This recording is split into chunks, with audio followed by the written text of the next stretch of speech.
towards you, small heroes.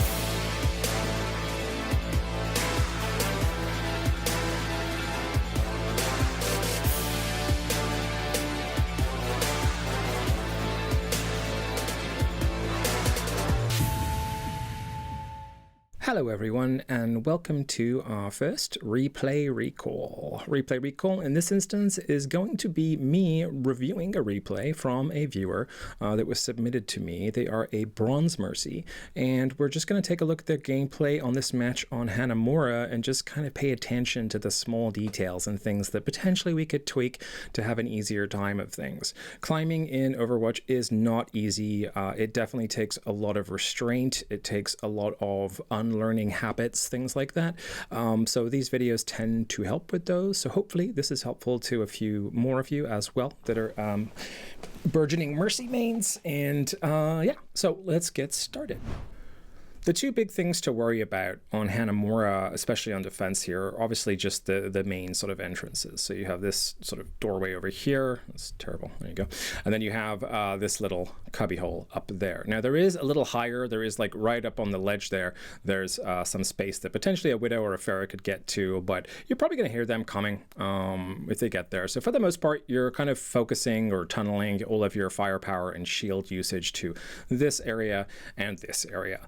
The quickest and easiest way to get fucked over immediately on this level would be for something dangerous to slip through here without anyone noticing. So keeping your eye up here is very, very important in general.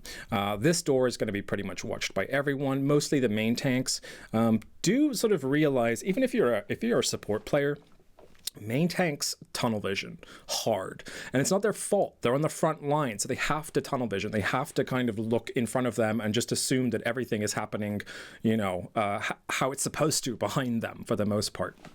And that's a lot of the problem with main tank, honestly, is the awareness is so much harder because you're kind of right on the thick of things. You can't just turn around with Reinhardt, because then guess what? Nobody gets your shield and you get melted immediately. So so you do have to kind of bear in mind that the folks on the front line may not be looking up at this window here. So it is your job and your DPS's job to keep an eye up there and to call out anything that happens. So yeah. Those are our two main focus points for here.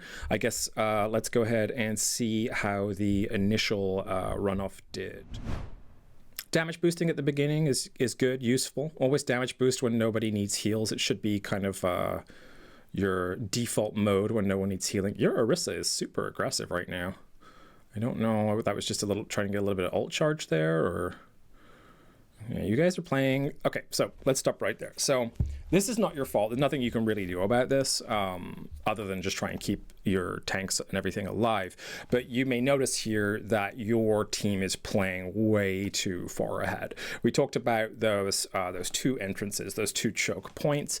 Those are actually... they benefit you. They don't benefit the enemy. So when you step out of this door in this comfort zone, you could get hit by any angle. There could be things coming from all over the place, not least up there. There's a lot of people that like to hide up here. A lot of people like to hide. So this is super dangerous for your Orisa to be doing this, but let's just see how it plays out.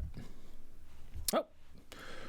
And you know what? As if on cue, as if on cue, that is exactly why it is a bad idea for you to be playing in front of the choke. You're not in front of the choke. You're doing fine. This is no commentary on you. So far, everything you've done is okay. But the rest of your team is now pretty fucked because they just got walled off by this Mei. I do feel like this Mei potentially has bitten off more than she can chew here. She has used her wall. There is a Torbjorn facing her down, and you are next to the Torbjorn, so you could essentially keep him alive while he just bursts her down with a shotgun. So we'll see how this fares. Exactly, yeah. So one dead Mei. Your tanks are okay. That's a good res. That was good because you were using, let me go back a bit there. You were using a little bit of cover while you attempted that one. So you could see like your back is right against this door. And that's what you want to keep in mind when you're doing any kind of a res is there something close by that I can utilize? Because you've managed to block out this entire, like this area right here. No one can get that angle on you. They can only come from this angle here. And Mercy is a lot of positioning. It's a lot of realizing where you can be hit from, right? So the fact that you've kind of completely closed off this one angle, you're kind of safely going for this res here. Your Zarya, she's a beefy girl. She can take it. She'll probably be back here without any issue. And your Orisa miraculously somehow survived. So far, you know, you're playing Mercy as best you can, considering how aggressive your tanks are being. Okay. Okay. Positioning's pretty good here. I would be worried about that cubby hole in the back a tiny bit, just because the reasons we mentioned before. If you're not looking at it or your other people are not looking at it, then you could get jumped pretty quickly by a Junkrat or a Reaper that drops down from that higher cubby hole. Looks like you have a Reaper in your back line. Mei is trying to split everyone off. We should have learned our lesson the first time with that, with the tanks, but it looks like they didn't. Still playing a little too far forward there. Really good so far. Oh, there goes a YOLO Reinhardt. Okay. Yes, that's exactly what I wanted you to do, is to focus on where to go next. You want to get to your Orisa. Great job. Torbjorn's ulted, your Diva's, the enemy Diva's demacked, you're boosting everyone with a... I think maybe the only thing that I would comment on for that, and it wasn't, this is no commentary on you, again, this is, and I feel bad because honestly, this is supposed to be focusing on you, but for the most part, there's a few key bits to point out. A lot of ult usage used there. So the Torbjorn used his ult, the Moira used her ult, the Orisa used her ult. I don't believe that the Zarya or Mei did, but I know that you didn't. You're just coming up to it now by the looks of it. But yeah, I mean, 3 ults for that, for a charging Reinhardt. Maybe that was worth it, maybe it wasn't. My concern is that you're going to get a little bit snowballed here if you can't reestablish that gatekeeping by the choke pretty quickly after. So we'll see how this goes. Okay, great job though with keeping everyone topped up and alive. Really, really solid work. Something you want to keep in mind with Mercy is always positioning. So one thing I would maybe like to see here, let me just back this up a little bit. So we talked about this a little bit at the beginning, how there's kind of this area up here, and then there's this area here. So right now you can see most of your team is playing to the left side of the choke, behind this big kind of wall here.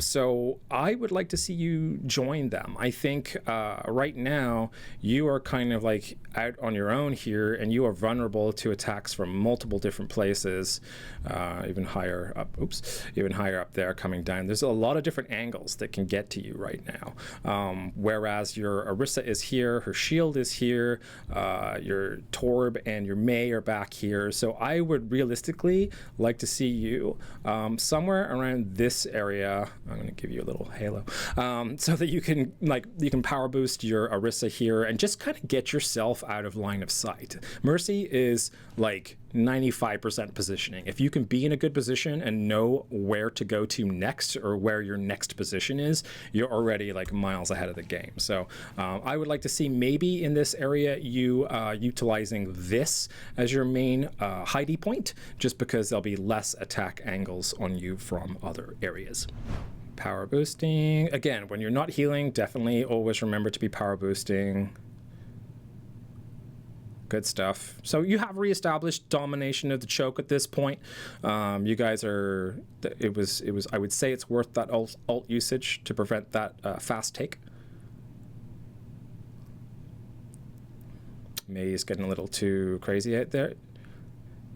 A couple times now, you guys, let me stop here. A couple times now, the enemy Mei has tried to wall people off. So this should be like, it's almost like, if you know that this is happening, your team should not be poking out as far as they are here. You're not, so I'm proud of you for not doing that. But the rest of your team is, or some of them, are playing a dangerous game here, because remember how far away your spawn is. Like when you die here, it is a long old trek back to the point. So basically, if more than like 2 of you die, it can snowball really, really fast, and it's going to be really hard for your team to get back in time.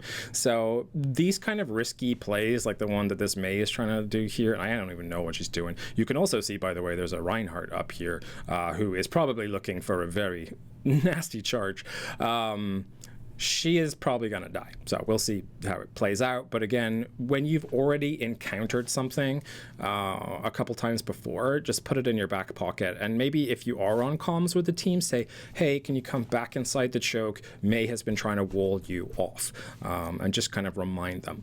This may not be something that anyone listens to in Bronze. You probably don't even have anyone on communication. But just saying it, you kind of did your job a little bit. You tried to warn them. If they don't heed you, then that's on them. There's something else that I'd like to point out here too on this freeze frame right here, and that is it's awareness in general. So they say that like game awareness is one of the big 3 pillars of Overwatch, right? You have 3 big pillars.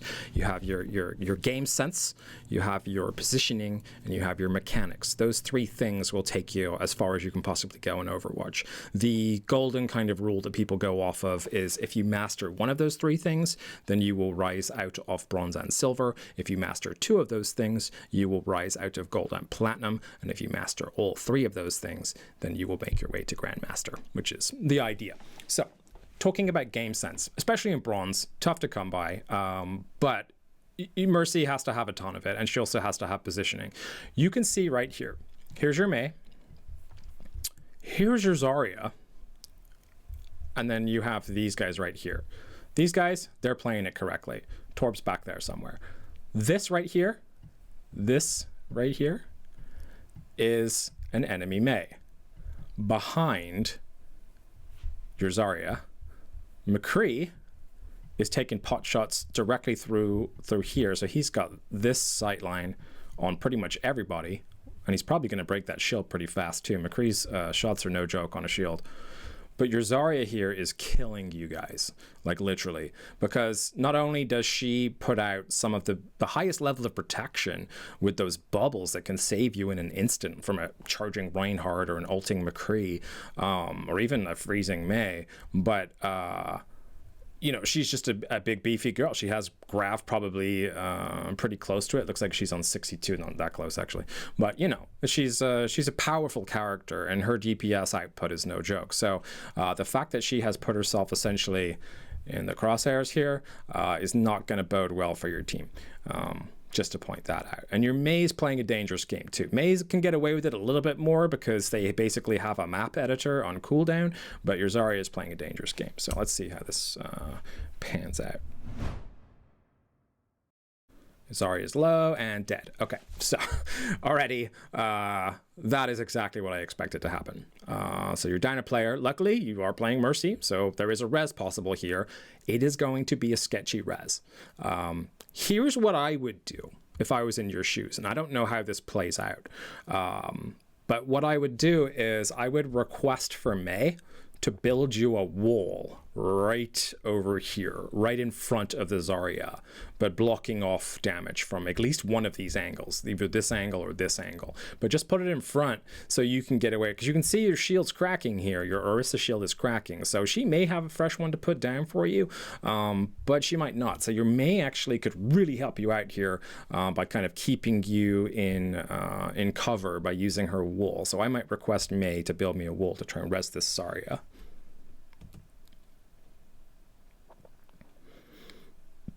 Good, you got the res off, and of course the Mei that's been trying to do this to you guys all game pulled it off again.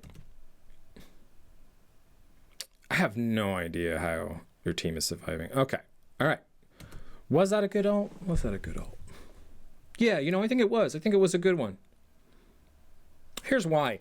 You just lost your Mei, and I think with ults like Mercy's ult, like Moira's ult, things that build pretty fast and definitely put out like a little bit of juice, but they're not game saving necessarily. They're just kind of like win more ults. So if you're winning, you'll win more. But if you're losing, they can bring you back to even. So when I say like game-changing ults or game-winning ults, I mean things like Lucio's Beat and Zenyatta's Transcendence. Like when the enemy goes all in with their ults, then you can fully expect that if Zen or Lucio is there, that you may survive it because they have that kind of like that defensive ult capability. You have an ult that can be used either defensively or attacking.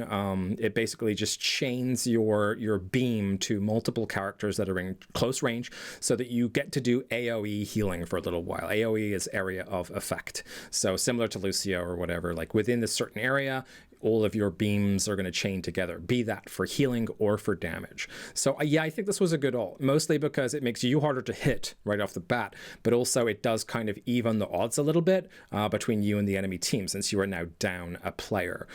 So I like this. I think this is good. Now, my biggest question is, are you going to be healing or damage boosting? Do you want to try and take out the enemy faster, or do you want to try and keep your team alive? That's where it's going to get tough.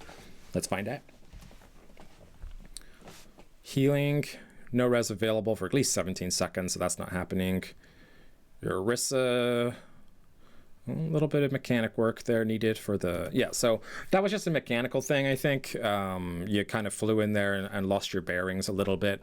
And, you know, the Orisa was already dead at this point. You are approximately 9 seconds to your ult. So not to your ult, to your res. So, yeah, I mean... It's not looking good, is it? I mean, if we look over at the kill feed, if you were to glance at this, you would see Reinhardt has taken down your Orisa, Mei has taken down your Torb, and D.Va has taken down your Zarya. So right now you're kind of in no man's land. In bronze, this isn't going to happen, but with just you, Mei, and Moira left on the point, unless this Mei has like the sickest ult that just kills everybody and gives your team enough time to get back in, you may as well die. You may as well just jump off the cliff so you regroup with your team faster, but we'll see what happens. Mei walls you off. Okay. Someone else drops. Yeah, you need to get out. You need to get out of here right now.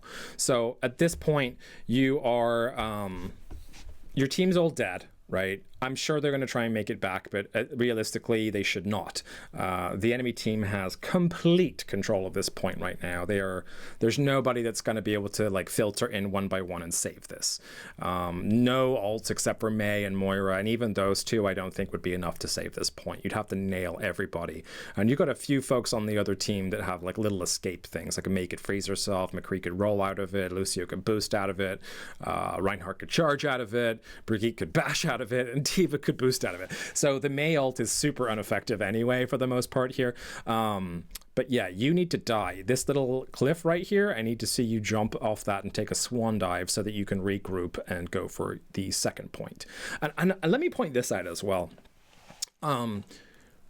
It's okay to lose first point. When you're on these 2 capture points, I see a lot of times when people will lose the first point, even if they lose it really quickly, or if they lose it really like after a while, they give up. Like they're part of them. It's just like, oh, well, now we haven't full held it, then we're going to die. So it's such a shitty attitude to have.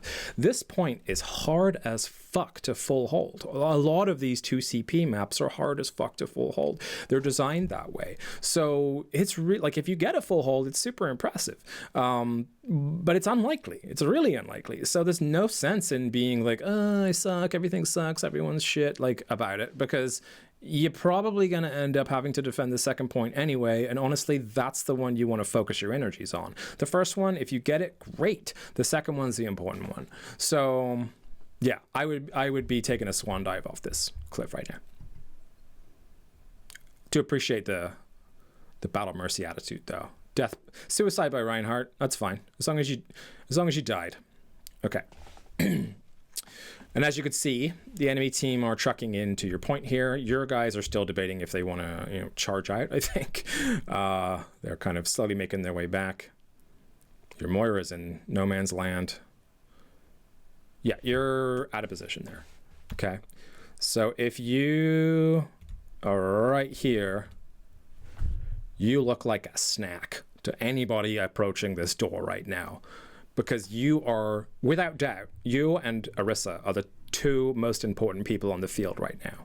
Your main tank and your main healer are always the two most important people on the field. I mean, there's situational times when someone has an ult or whatever, and you have to, you know, help them through it. Like, but in this instance, both of you guys are the important ones. You currently have your back turned to them, which is not going to be a good idea. And I know that you flew out here to try and save the Orisa, so that's a noble thing to do for sure. But I worry that in doing so, you may have sacrificed your own life. Where I would be in this situation is actually, you see this little pillar here?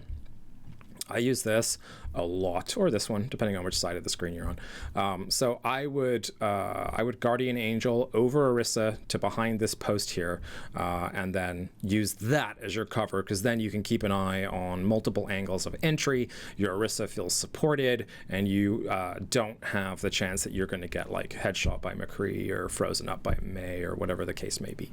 So yeah, I would say going for these kind of dives into the tank line, just because they're having a rough time of things, you do have to consider your positioning when you do so. It's the most important thing with Mercy, just staying alive. That's it.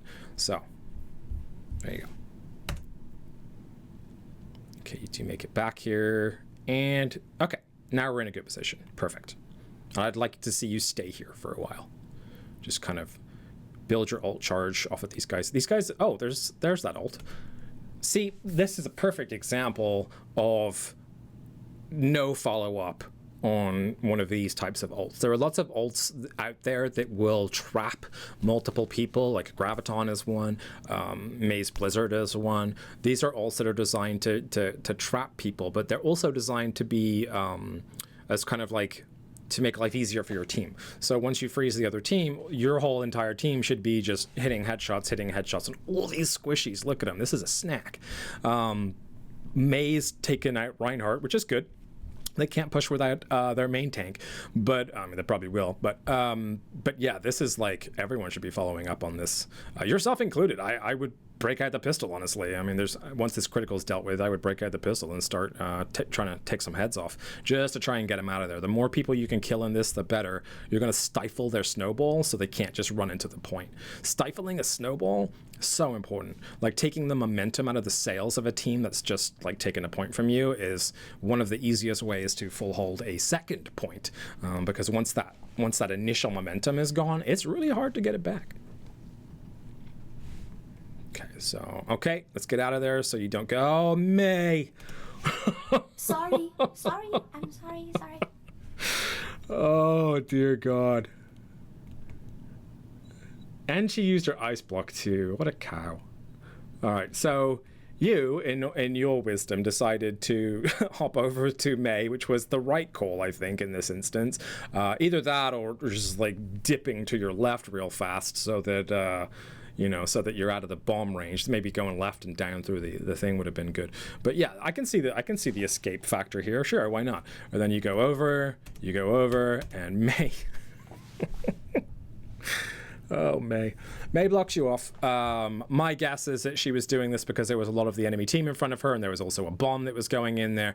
My guess is that she didn't even consider that her Mercy was going to need her. So again, this is kind of showing when you're in bronze, people don't consider things like that. They don't think about, oh, my healer's going to need to escape. I need to be there so she can fly to me. That's not a thought that enters the head of someone like this Mei. So you definitely went for the right move here, I think. Either that or dipping to the left would have been good, but you just got kind of fucked over. So not your fault. Brigitte's going to eat you up, just bash the shit out of you. Yep. And Mei's going to try and 1v4. Good job. All right, so hopefully you should be back in time here. They're not pushing on the advantage, that's for sure. I mean, when a Mercy's down, it's time to go, but they're not pushing on it, which is, again, another kind of factor from bronze, is that the tanks tend to be slow to push. They don't recognize win conditions as quickly. This is good, playing behind that pillar. I like it. Now, do be aware, though, of a couple things. Right now, do you know what my number one thought would be? And I'm thinking of it now as I'm watching you, as something that I know that I would think about in game. And I'm assuming it's going to happen here pretty soon, but I don't know for sure because everything can go in this type of a game. But I'm wondering one thing. So far, you've been fighting against this team, and you know that they have a McCree. right? And you know that this map in particular has this high ground like up here. It has high ground here. Well, actually, this whole thing is high ground, but there's a couple windows as well. Behind you, like there's like that little area that's kind of that little open nook there that people will hop over the gap to get to. Underneath you, guy could go through the bottom here, come up the stairs, and then get everybody here. Could do a little. There you go. It's high noon. Okay, so just give me another leg. So McCree hasn't been seen for a while.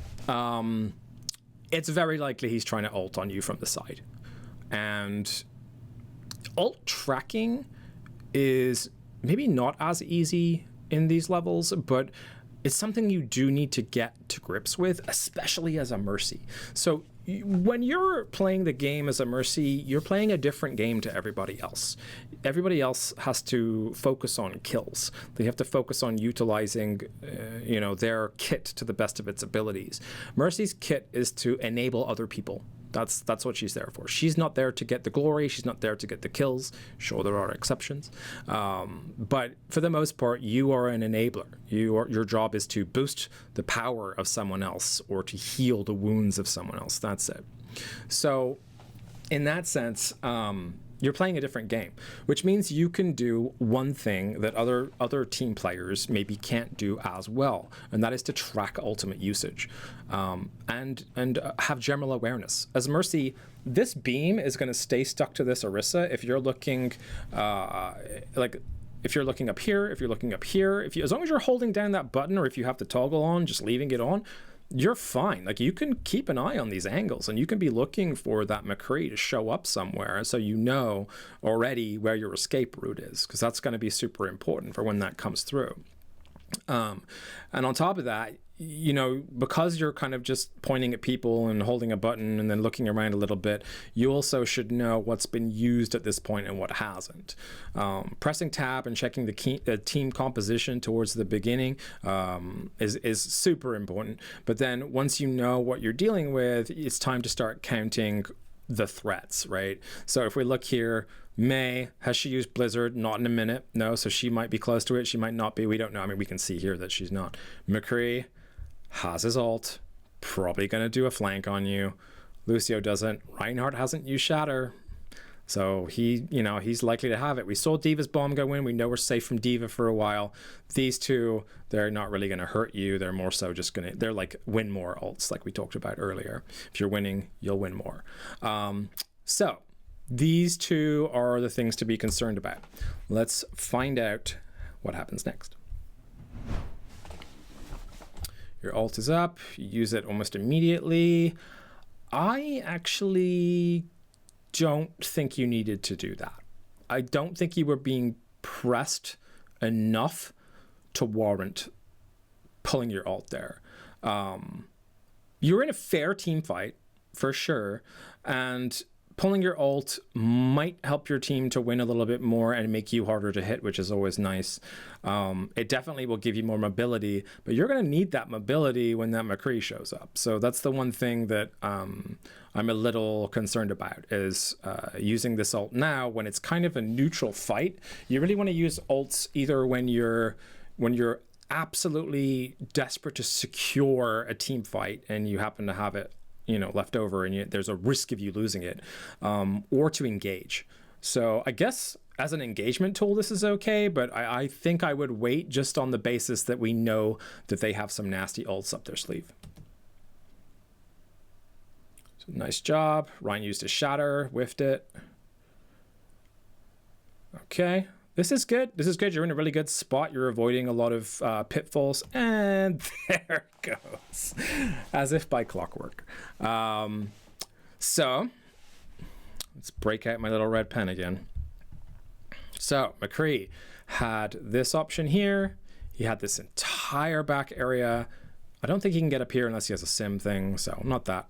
But he could have been in this doorway here, and this doorway here, and this thing here behind you. McCree can be goddamn anywhere on this map, right? Just so happens he chose to be front and center, which is fine. but we knew this might have been coming, right? So even though only 2 of you fell to it, he could have made that way larger, maybe if he had pulled it a little earlier, or waited for the shield to break or what have you. So yeah, that's pretty much how I expected that to play out. Okay. All right, so we're dead. The point is contested. Currently the enemy team is winning quite significantly. Always keep an eye on your kill feed. This is free information up here. So like, even if you're in like a quiet moment, or if you're just like then you were just kind of waiting to restart, this is useful information up here. So you can find out if you're winning a team fight or losing a team fight based upon literally just colors in the corner of your screen. So trying to keep a half an eye on this is really good. It's free information. Not only does it tell you, you know, who killed who, it also tells you how. Or who else was involved. So we know by looking at this that a Mei killed your Orisa with the help of Brigitte, probably Rally or a health pack, and armor pack, sorry, Lucio as well, probably just like speed or what have you. So yeah, this is really useful for information. It will also tell you how they died. So right now it just means that it was like a body shot kill, no big deal. But if it's a headshot, it will tell you. If it's a melee, it will tell you. If it's an ability, it will tell you. Like, you'll know if Genji's used his dash by looking at this. There's some really useful stuff. So definitely worth keeping an eye on the kill feed. Now you're just in full on like try not to die mode, so I would probably be healing more than power boosting here. Your Moira has a ton of survivability. Good res. That was a good res. How did you fucking get away with that? Look at that. There are 4 enemy players and you went in. So I'm amazed you pulled this off, frankly. In a higher tiered competition, you would have been immediately punished for this. But knowing your enemy is good, and knowing that you can get away with it is even better. So nice job on that res. That's good. Cool. Now your job is to just not die. Just bounce around the place. Okay, you died. That's okay. Not your fault. Just bouncing around the place, trying to keep the point contested. You know, your Torb has a turret on there. That's going to do a little bit of work as well. Just kind of jumping around the best you can, trying to be as hard to hit as humanly possible. In these kind of contest scenarios, that's really the best thing you can do. If you can keep yourself out of sight, great. But if you need to just jump around point, just jump around point. Just make sure that you're really hard to hit. So it's a 4v2 on point right now. 2v... No. Maybe a clutch ult? I think you guys are going to pull this back. 3v4, 2v5, 1v5. Yep. Congratulations. That's a good... that was a good hold. So between all the bits and pieces from your DPS there, it looked like you managed to stave off that attack. So good job. Power boost in the Mei is good.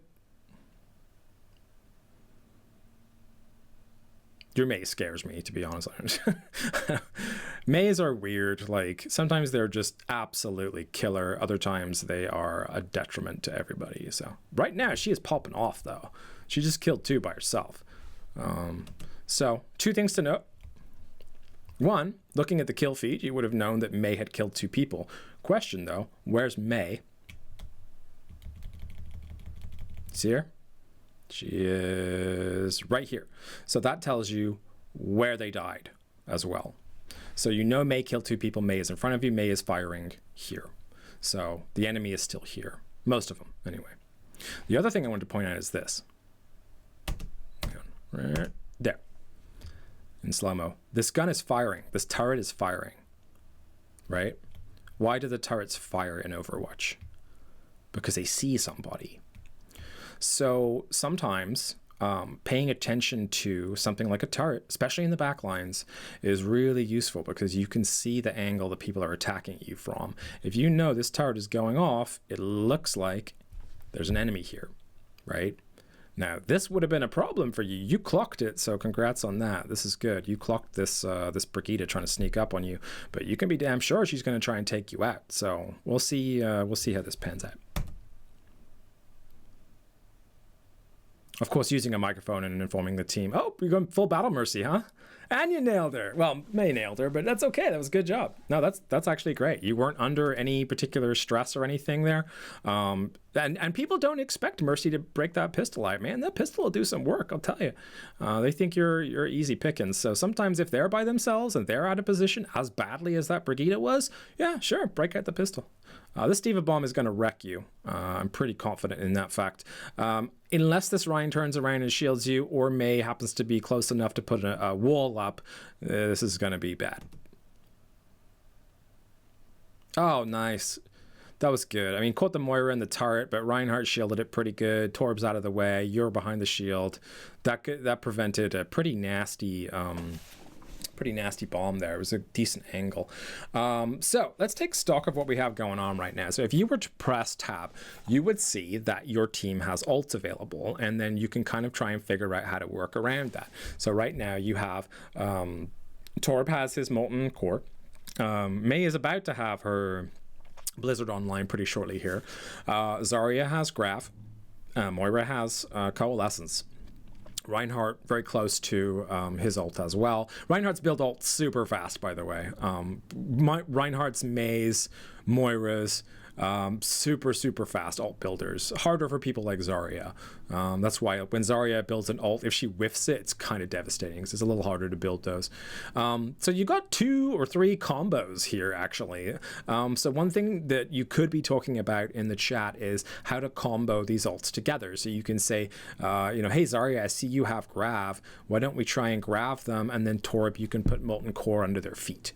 Or why don't you try and Grav them, and Moira, you can coalesce into the Grav, right? So you try and figure out whether you guys can combine 2 or more ults to high effectiveness, and usually those will result in team wipes, which is going to be, like, again, taking a lot of time off the clock for the attackers. Your sole job as defender, is not just to do your best to defend the point, but also waste the enemy's time. That should be like your #1 thing. When that Brigida went down, because she was in fucking no man's land by herself, she is wasting time for her team. That's a time she's not going to be there giving them healing by bashing people with their presence.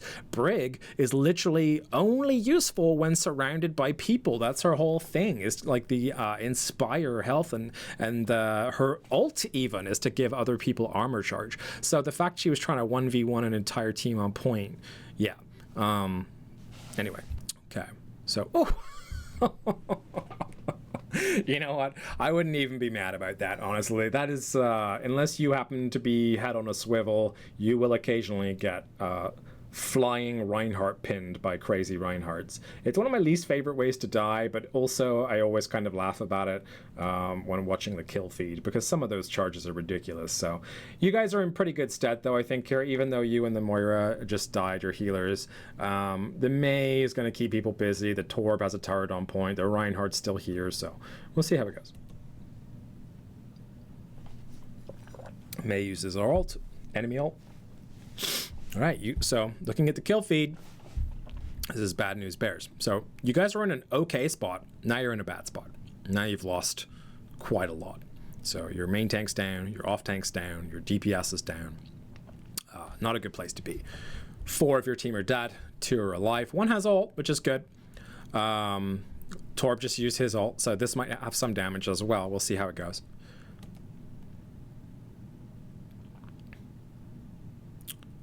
Okay, Reinhardt fell to Torb's ult, Diva fell to Torb's ult, and then Lucio finished off Torb. But we have Moira coalescing and into the Torbjorn there, and you are backing her up, which is really good.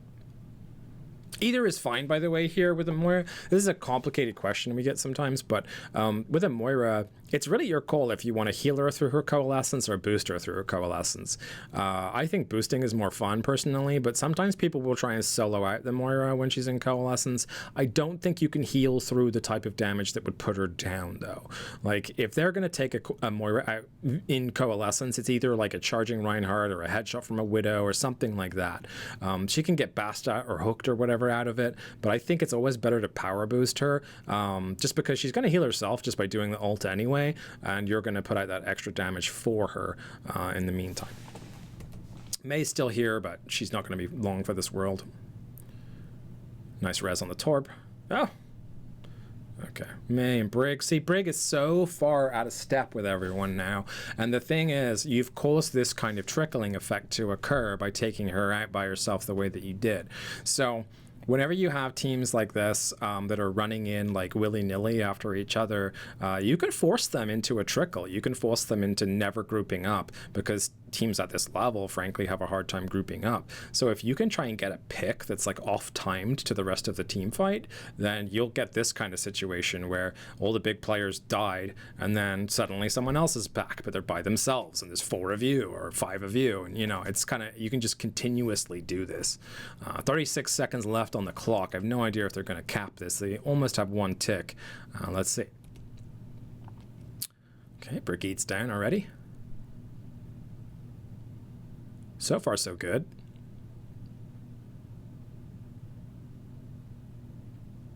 Okay. Cool. Yeah, and you stabilize. Great work.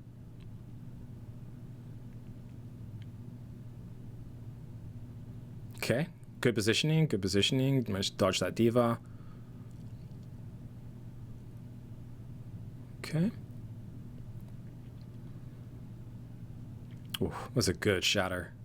Your Ryan should have been there for that. Oh, got his own off.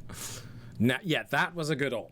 Let me explain that. Let me go back a little bit here. So lots of things happen in this team fight in quick succession. Very, very crazy. There's a grab that went out there. I never even noticed that the first time. So there was just like a bit of an ult-pocalypse going on here, right? So to start off with, the Reinhardt gets a sick shatter, and you can't be mad about it. That was a hell of a shatter. Like, all of your squishies were lined up in a big row, and they all hit the deck. So yeah, it's your job now to just do the best you can to keep people alive. It is worth noting that their diva did die to one of Moira's orbs here, so they are going to be a little bit down in the damage per second. But this Reinhardt just hit a really sick shatter, so this is going to be tough. So I'm going to do a little slow by slow. We got 2 crits here. Reinhardt's just swinging away, which is what Reinhardts do. Try to keep him alive. That's Moira down. Your Reinhardt, I think, is shattering into the grav. I'm not sure if anyone's in the grav. I don't know. I also think your Mei pulled her. Yeah, your Mei pulled Blizzard too. So this is just straight up apocalypse. You do have res. If anyone on the field right now that needs to be rezzed, Moira is that person.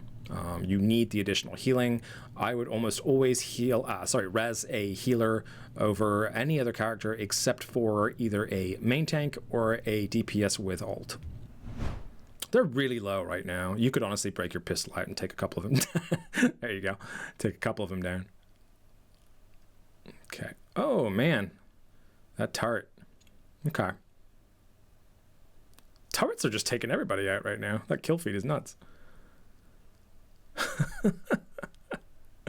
You got molten core on your face. Okay. So, yeah, so let's take stock of where we are right now in this team fight. You are in overtime. There's 2 of your enemy team and 2 of your own team on point. We're about halfway. We are contested, which means that people are fighting on the point right now. We can kind of see, we're watching the replay here, so we can see through walls. We can see they're fighting. The enemy team did lose a Junkrat, but still has 5 other players alive. You guys only have 4. Moira's here. There is a really nice turret placed up here, and Zarya is just kind of doing her best to stay alive. Okay. Okay, so right here, even though the Moira is here, always kind of assume that a Moira might be low on resources, especially in a long dragged out fight here. Right here, what I would have loved to have seen is for you to have flown right to this Zarya and just started pumping her full of heals right here. I do see that you know, there's a situation over here as well that might require your attention, but I think keeping your Zarya alive, especially because she has her own shield, so she regenerates her health after like staying out of the fight for a little bit, is super vital. Your tanks on point are going to be the hardest thing to take down. Your healers are your sustain. Your tanks are really, really hard to take down. So you needed to jump over here to the Zarya and do everything you could to keep her alive at this point. At least that's what I would have liked to have seen. So let's see what happens. You might still get to her. I'm not sure. But okay. So you go for the res on Torb. And worth noting that even though the Torb res was good, both Moira and Zarya died to Lucio and Reinhardt respectively. So, you know, would they have stayed alive if you jumped over there in time? I'm not sure. It's hard to tell. It was a fire strike that took down the Zarya. That's not gonna take a big chunk of change down, but I think if you would have hit that healing quicker, then maybe she would have survived. But you did bring the Torb back, so it's not like you're completely out of luck here. And honestly, there's a certain part of me that's kind of mad at the Moira for not keeping the Zarya alive. So I'm not gonna blame you too heavy for that one. Just, you know, when you see a critical as Mercy, it's a good job. If it is not safe, but if you're in this kind of a scenario where it's like life or death, then just go for it. Okay, so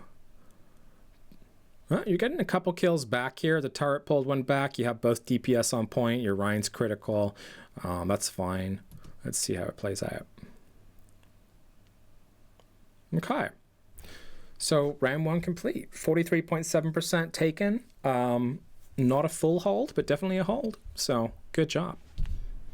Okay, and starting off on your attack round, you can see that you now have a Symmetra instead of a Torbjorn, and a Monkey instead of a I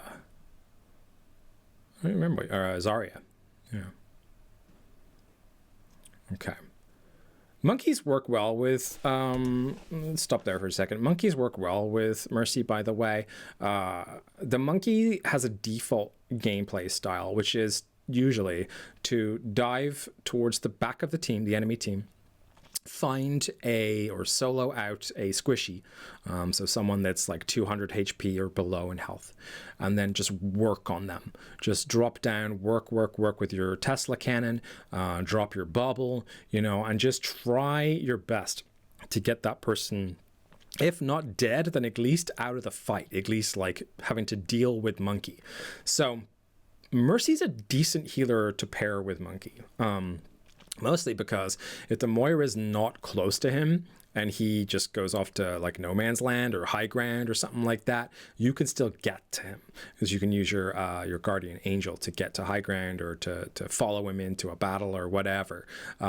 It's not going to be ideal if you were to follow him. If he just jumped into the back line here, then you'd both just get, you know, obliterated. But down the line, it becomes more useful, especially on like escort maps and stuff like that. Yeah, and there's one dead monkey. Ooh, man, this Junkrat. Okay. Hey, team's doing well so far. Nice raz. Yeah, you guys really need to be running in here. So, okay, so looking back at our kill feed here, talking about the passage of information, right now, you can see that you got your monkey back. You can see Brigida's down. You can see their one of their DPS, the most annoying one, is down. It's time to start pushing, which your team does, so that's good.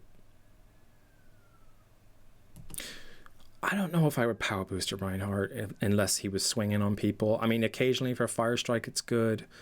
He just used his fire strike, though. I think I would be healing him here. You just switch to healing. That's good. Get a little closer to monkey. So, okay, so let's take this back a step. So right here, let's take stock of our options, okay? So here's what I want to do. I want you to tell me where the best place to be stood is, dear viewer, for Mercy right now. Looking at this situation, knowing that you obviously need to take point. You have up here, here, here, here, here, or all the way back there, around the other side. Quite a few places you can be, right? So immediately, you know, looking at what we're looking at here, those are not going to work. Our team, no one from our team is over there. We can't Guardian Angel over there. We're going to be by ourselves. Those are no-nos. You could potentially hold here and keep your beam on monkey, but then what's the big problem with holding here? Enemy spawns coming from here. So you That's the worst arrow ever. So you are going to be stood here and keeping your beam on Monkey, but then the enemy, if they are going to like run back in, is coming directly to your back, and they are going to melt you if that's the case. So there's one or two things I would suggest here. I think honestly, one of these two options would be better. And by here I mean on this actual like ledge here. High ground is always nice. It does make you a bit more visible though, mostly because, again, for the same reasons, like anyone coming back from spawn can see you up here, but also anyone on the point can go through this window or from this corner or whatever can see you up there too. I might play a bit of hide and seek with Mercy here. I think I would go here, like right here, maybe a little bit back, because that way no one from here can see you, no one from here can see you, no one from here can see you, no one from here or here can see you. Maybe someone can see you from here, but guess what? There's a monkey in the way, so they're gonna have to deal with that before they can get to you. So I would say low ground here with your back pinned against the wall would be my choice of where to kind of hang out while you're trying to pocket this monkey. Okay, and you do up for that. That's good. Okay, you're in a pretty good spot here. I like this. Gotta keep your back there though. Okay, this is great. Great positioning. May helped you guys out with that wall big time as well. Okay, that's tough. You guys are doing good though still. You should be flying back and forth as much as possible right now. Oh, what a res. How the hell did you get that? Oh, look at that. You know what? I think your team actually had killed most people before you even got to that, saying that. I just noticed the kill feed myself. Yeah, because there was quite a few people here. But then that Orisa dropped. I think as soon as you guys took out that lamp, the Orisa dropped. The Torb got crazy low. Yeah, so Batiste, Orisa, Brigitte all died. Torb's kind of low health. So I could see that. Yeah, that's a nice res. Good job. Great positioning, good res. Good play. Try and get behind the team here a little bit. Try and keep a little bit of distance between yourself. Would I ult there? No. Yeah, that was an unnecessary ult. So you have Torb over here, who's like pretty low health. He's not doing great. This is critical, but just because one or even two people are critical does not necessarily warrant pulling your ult, you know? I would say this is a similar thing. It's a similar situation to Ana, actually. I always feel like when I'm shooting people with Ana, I'm trying to keep them alive and whatnot. Occasionally, my aim just feels off, you know, and I just kind of feel like I'm having a bad day. So if I really like am struggling to heal somebody, I'll just throw a grenade at them. Now, that's good and bad. It's good because they get their healing. It's bad because I just wasted a grenade on them. So basically, using a grenade as Ana is kind of like, to heal your team anyway, is the least valuable way to use that grenade. It's always better used as an anti-heal, and it also is kind of a backup for poor aim, right? Which is, for me, that's what it is. It's like a crutch for poor aim. So in this instance, you do not need to pull your ult. You're doing fine. You just need to give your Reinhardt some health. That's it. That's all I think you would have needed to have done here. You guys are overwhelmingly winning this, and thinking about like the snowball effect, like we talked about before, as far as getting into the next fight and everything, it would have been awesome if you could have engaged on the second point with your ult, like right at the beginning, because that way your team's immediately going to have the advantage, and then whatever ults are coming out at that point, whatever other ones are coming out, like you have Shatter would be available, you have probably Monkey's going to be available, your Moira's going to have her ult available, you already have a giant ass shield here from your Symmetra, so I would not have ulted there. I think that's probably a panic ult would be my my thought, and panic ults happen, so don't feel bad about it, but there is kind of you do have to kind of train yourself before you ult to ask yourself the question, is this worth it? And it's hard because you never really know until after you've actually ulted and how it plays out as to whether it was a good idea or not. But you can just take stock of the situation. You know what I mean? So if looking at the situation right here, there's one low health Torb. Yeah, you're Reinhardt. killed a Mei that's probably fucking way out of position. But you have 2 beefy tanks, a Symmetra that will melt the shit out of anything that decides to come onto point, and yourself here. So I would have either called for help with the Torb, maybe even pulled my pistol out and gone for him myself, but mostly heal this Reinhardt without the need for your ult.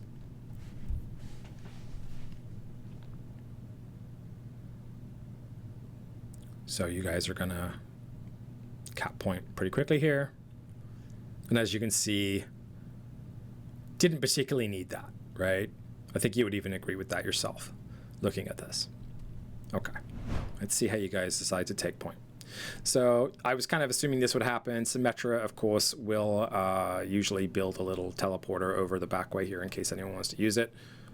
Good to follow with Symmetra on this level. They always have little back doors they want to put together. And of course the enemy is usually a little surprised to see you guys where you're not supposed to be. Pocketing the Sim. It's not terrible. You just got a pocketer here. There's nothing else you can do. Just position and pocket. Okay. Whew. Well, that was a little bit lucky. Your monkey comes to yeah. No, the only problem with that, honestly, was that nobody followed you in the Sim.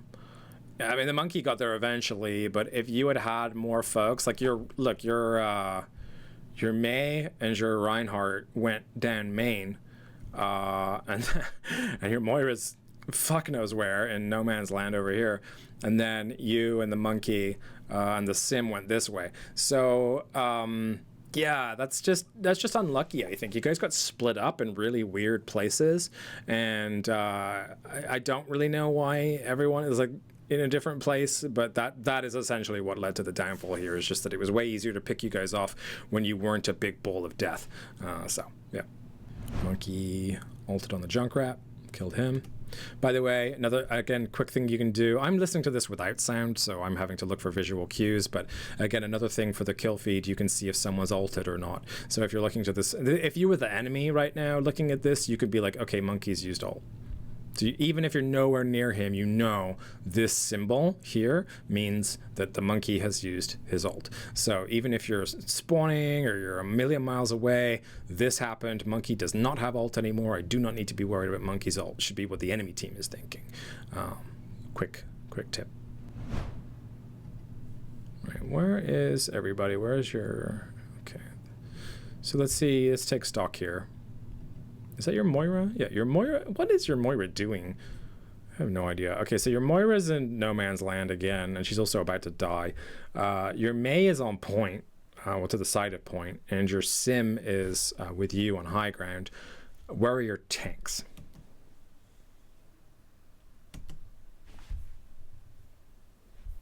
I don't see them anywhere. Mei just got nailed. Yeah, so you guys are... Mei is pushing without tanks, which is a terrible idea. She also used her ult, and that didn't work out so well. She is now dead. I think she's dead. Oh no, she's still alive. I tell a lie. Okay.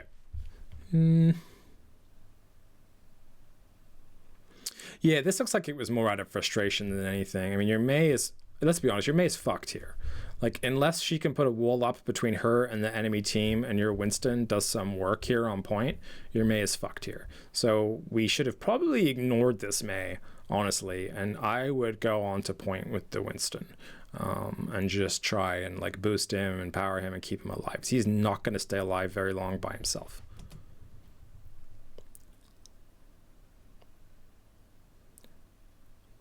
Definitely not worth the res too.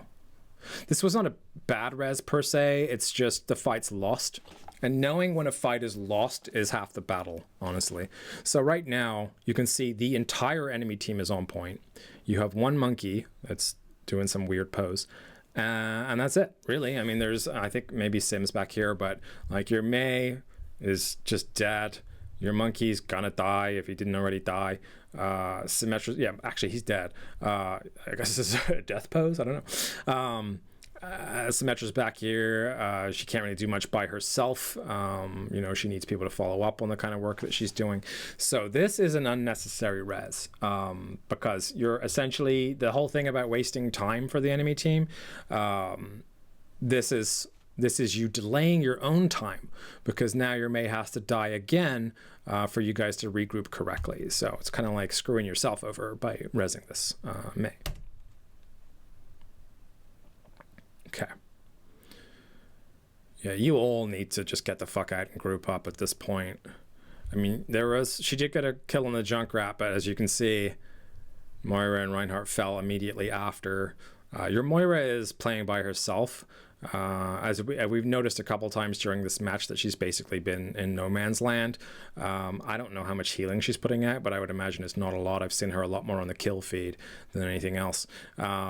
But yeah, you guys have lost this fight. It's time to get out. Either, and honestly, it's not always an easy case of getting out, because, you know, they're probably going to nail you on the way out. But if they do, good. I mean, as long as you get out or die, it's one or the other, right?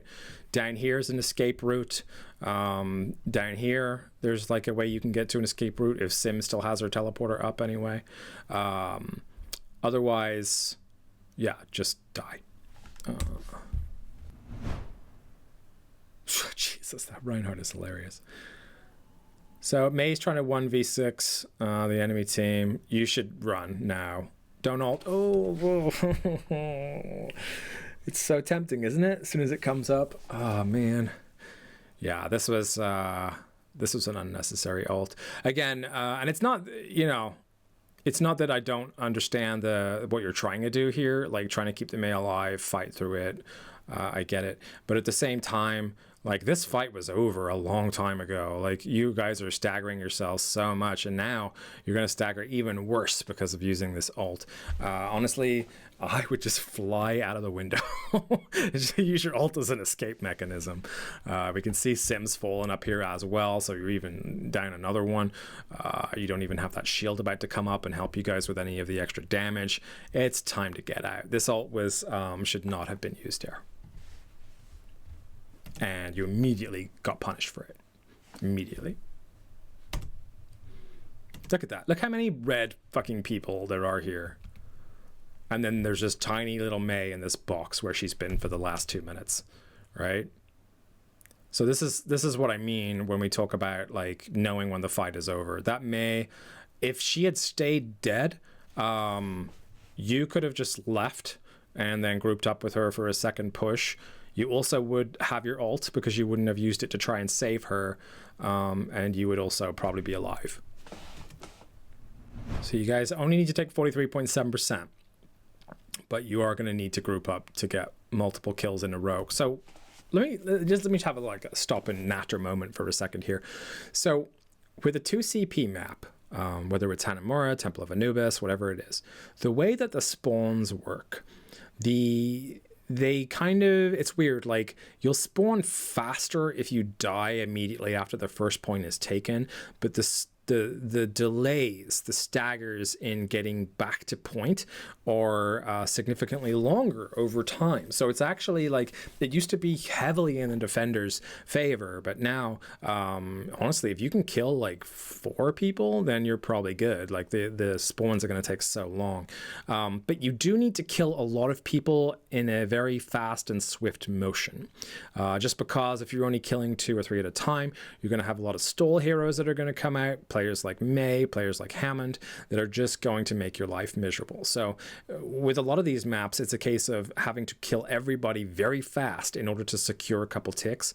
And that's why it's so important to group up and to be as a party of 6, because if you try and do it by yourself or like 1 or 2 kills, you're never going to actually kill enough team members to make you yourself have a decent chance of winning. So you're just hanging back here. Everyone should be hanging back here. I see Monkey's already dove in, but everyone should be chilling here. Okay, your Sim is an idiot here, trying to 1v6 an entire team. I think my guess would be that she assumed that other people were there, and as we can see, they were not. So yeah, bad move by the Sim, and then your Monkey jumps in just to cause a little bit of extra death there. So this Reinhardt is just single-handedly cucked everybody here. And Moira's 1v6ing. She will die 100%. And she ulted too. Oh god, man, that's rough. Okay, so look at this. The enemy team, and you can't see this in a normal game, but because we're doing a replay, we can see it. The enemy team has a tire. They have Batiste's ult amplification matrix. They have the Reinhardt shatter and the Brigitte rally. So they're sitting pretty. You have a Moira that's just used her ult by herself against 6 people, and then this Mei that has an ult that hasn't used it yet. Looks like Torb just oh, actually this was the sim, so a sim changed to Torb here. Monkey is approaching ish ult, and it looks like we got to change to an Orisa here too from your other tank. So right now you should be honestly not even this far forward. Like I would be behind. And I say this because I've seen so many people get picked from these windows before now. I would be right here, just kind of chilling and just kind of spamming group up so that everybody knows what's up, basically, and just wait for people to die and hope that they do eventually regroup for a better chance of winning.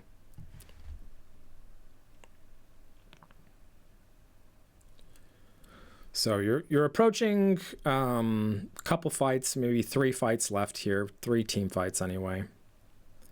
Looks like people are actually grouping a little bit, though. That's a good save for the Orisa. Be careful of that doorway. Junkrat spam is the worst for squishies.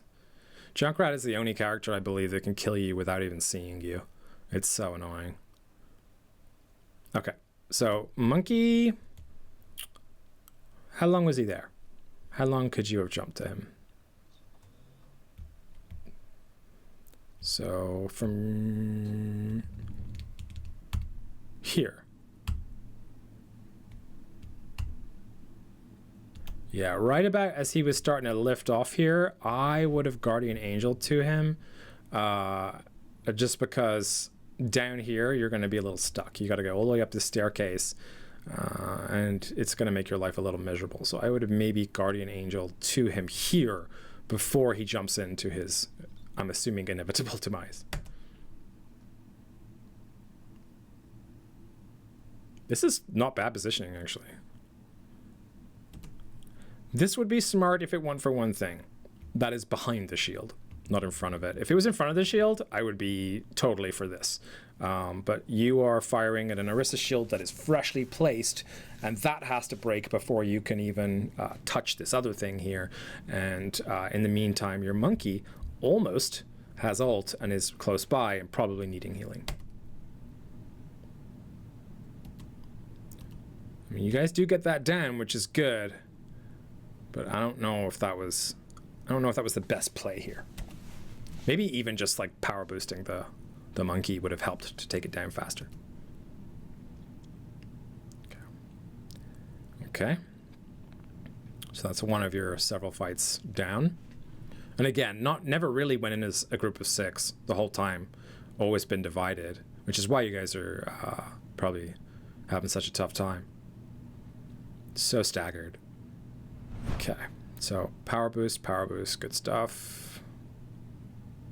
And Monkey ults on point. He has no support here. Your Moira is still with you, pretty sure. Just saw a little bit of her piss spray. Your Monkey's crit. Now, admittedly, if you jump on this Monkey from here, you are going to die because there's so many people that are going to instantly focus you. Your whole team should be going in with this Monkey, and you should use your positioning to make sure that you cannot be instantly picked. If I were you, I would head here behind this thing, and it'll probably take them a while for them to clock that you have a beam on someone, and I would just play this corner, like play this side and this side of this post. If you need to drop down or back out to like health or escape, you can go there. There's also a health pack in this little doorway here, but I would get closer because your Monkey has 0 help right now, and he's by himself, so it's tough because it kind of looks like you're gonna die if you follow him in, but at the same time, like, you guys have to start doing something. think he dies. Okay. This is fine, just poke damage. You're kind of out of the effective range of most characters there. Hopefully your team can group up in this main doorway. Your Roadhog's going for a weird flank. Yeah, so you got to help. Your job here, 100%. This Reinhardt has been smashing you guys to pieces right now. You finally have a good chance to take him down. This Roadhog, as soon as this Rein drops his shield, he can hook him and one-shot him, or at least couple-shot him. He should be able to break the shield very quickly as well, just with his primary fire. So this is your job to keep this Roadhog alive by either power boosting or healing him and helping him win this 1v1. You are essentially going to be the decider of who wins this 1v1 as to how far you pocket this hog. Good stuff. Good positioning. I like how you're dipping in and out of the doorway. Now he's got multiple. That's not a bad ult. I'm okay with that ult. Not sure why he flew up there, but the ult itself was okay. Not amazing. Again, your whole team's not grouped up. It's only really this hog, but I do feel like you guys had to do something. And I'm not mad about that, because honestly this is also dangerous for you too, because you know you have a couple folks here, a couple folks up here. All it takes is for one of them to see a mercy. You are always the juiciest looking snack on the enemy team, always. So that's something to bear in mind, that the whole enemy team, as soon as they see you, is basically going to want to kill you. That's immediately the first thought that anyone has when they see a mercy, is if I kill this mercy, that means no extra healing and no res. Res is annoying as hell for people that just took all their resources to take down a character. So yeah, you are always going to be #1 priority. So I'm not mad about this ult. It's not the best, but it's not the worst either. I just think where you went next was kind of weird. But oh, I see what you're doing. I can't hear it with the sound.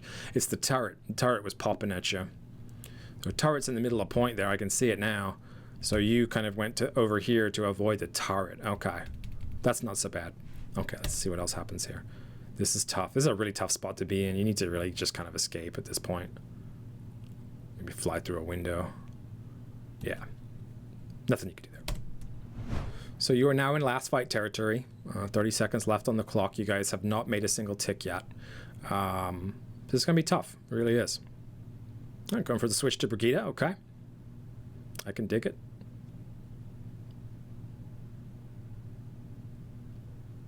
Watching the kill feed. Your other healer is dead. You are currently making your way back, so... yeah, the kill feed is just telling the whole story at this point. Looks like you may have gotten a little turned around here. That's okay, it happens. Yeah, that's time. Okay. Alrighty. So, yeah. Let's kind of talk about our overall... let's try and put it on a nice screen here. So overall, not bad. I think your defensive mercy is better than your attacking mercy. I do feel like there were a few moments in the defense that you were super clutch, that you came through for a lot of people. A couple good reses that you should not have got away with, but you did, and that you know, if you can abuse that, then abuse that for sure. Positioning, I think, is something to definitely look at. I do believe that for Mercy, positioning is like the single most important thing you can possibly get a handle on. So knowing how to reduce angles of fire is essentially what I mean. So when you're looking at a situation, or when you're stood in front of a choke or whatever that might be, you have to say to yourself, how many places can I be hit from? How many angles, right? And then minimize that very simply. Just kind of like turn, you know, walk a little bit further up the wall, or whatever you got to do to minimize the amount of places that you can be shot from. That's the first kind of key to positioning. You know, fluid positioning is something you'll learn as you're going forward. But just to start with, just think about whenever you're placing yourself as Mercy, how many angles can I get shot from, and how can I minimize that number? Okay, that's a good way to kind of start anyway. I do think you should call for help on reses. I think there was that one near the beginning where the May could have helped you out a little bit there. Again, I don't know if comms were used or not here, so I would say if you are in future going for reses and you do have a microphone, just let somebody know. Just shout it out. It's a pretty big deal to bring someone back into the fight. It's a really useful thing for everybody involved. So the more people that you tell, the more likely you are to A, pull it off, and B, people will respect you for shot calling and you know, and trying to help with the strategy of the game a little bit more as well. I find that you'll get a little bit more clout as Mercy if you call that stuff out. And then you do want to, like, as Mercy as well, like you were doing a little bit of power boosting, but it wasn't super effective. So I think one of the things to think about when power boosting is which person you're planning on power boosting. So like power boosting a Rhine, if he's in the middle of a battle, I would always rather heal a Reinhardt just because I know how quickly it is to burn one down. But your power boosting wants to go on enemies that have a high DPS rate already. So looking at your team, you really want to power boost, like if Monkey's in the middle of the mix, power boost Monkey. If Torbjorn is popping off, power boost Torb. If there's anybody popping off, power boost them. You get to pick and choose who on your team is doing their job and deserves your protection. So when you notice somebody on your team is doing well, you should do everything you can to enable that person to keep doing well and do better and just kind of like make their life easier, because ultimately you know, that's going to work out in your favor. I also think you should be choosier with res as well, thinking about that. So you know, like I mentioned earlier, I think that your main tank and main healer are the two people that are the most important on the team. So if you're playing Mercy, but your Moira is secondary, in this instance, I probably wouldn't res the Moira because she is fucking useless. But in a normal instance, if the Moira is putting in work, you want to keep her alive. She's a high priority res. If the Reinhardt is putting in work, or the Winston, they're a high priority res. And you should think about it, because you have a certain amount of time before you have to pull that res off. You don't have to do it right away. You get like a little bit of time. So it's worth just kind of like leaving them there and making the decision in your head. Like, if I use this res now, is one other member of my team going to drop shortly after that could have used it more? Or am I putting myself in danger doing this? You know, there's like a few sort of things you have to ask yourself in your head before you do it. But basically, be choosier, be pickier. You get to decide who lives and dies. So, you know, you want to try and make sure that when you're rezzing somebody that's worth rezzing. And also remembering the on the power boost side of things, I don't think I saw too many ults coming out of your DPS, like a couple here and there.